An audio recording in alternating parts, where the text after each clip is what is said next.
L-eks Ministru Ostingat ikkonferma quddiem il-Kumitat tal-Kontijiet Pubbliċi li ħsieb ewlieni tal-Partit Nazzjonalista għall-qasam tal-Enerġija dejjem kien iż-żieda tat-tariffi.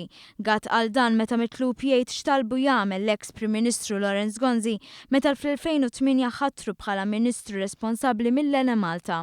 Tista' tgħidilna x'kienu l-miri li iddereġek il-Prim Ministru meta dak l-inkarigu? At that stage, il-miri kienu tariffi.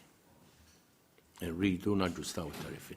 Każi li hemm fil-qorti juru b'mod ċar li fi żmien li Ostingat kien responsabbli tas-settur fl-Ene Malta kienet għaddejja l-korruzzjoni.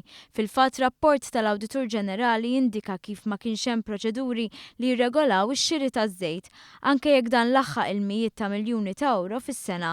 Dak li kien Ministru responsabbli qal li ma kienx konxju dwar dan u fl-istess laqgħa żied li jkollok kemm ikollok proċeduri qatt min se telimina l-korruzzjoni. Sinċerament, jena, qatt ma saqsejt fuq kumitat għandux proċeduri bil-miktub. L-aħħar ħaġa li taddi. Ġifieri. Ostingat reġa' ddefenda d-deċiżjoni li l-Malta Oil Bunkering Company toħroġ min negozju taż-żejt minkejja li kien iħalliq liħ tajjeb. Eventwalment irriżulta li Tancred Tabone u Frank Sammut li meta ttieħdet id-deċiżjoni kienu jmexxu l-MOBC kienu msieħba f'kumpanija kompetittriċi tal-istess MOBC. Lil Tancred Tabone Ostingat raħ li jagħmel biċċa xogħol tajba fl-Ene Malta. Jiena inħallu dal-inċident barra ġifieri jew ma nista' diffiċli tpoġġini f'pożizzjoni ngħidlek isma' għaddej minn proċeduri kriminali persuna li ġudika jienu.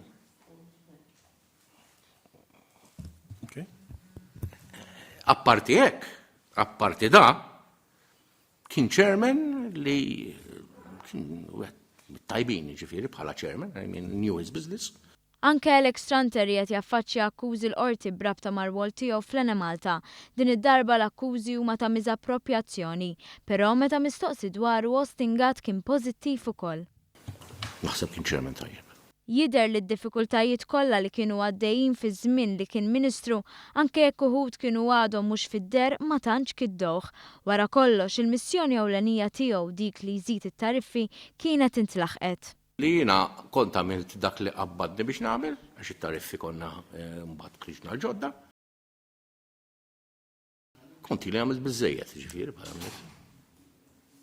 Nimmaġina, sa raġuna motivu. U inti. Però l-argument nista' nassigurak li irqad tajjeb ħafna bil-lejl.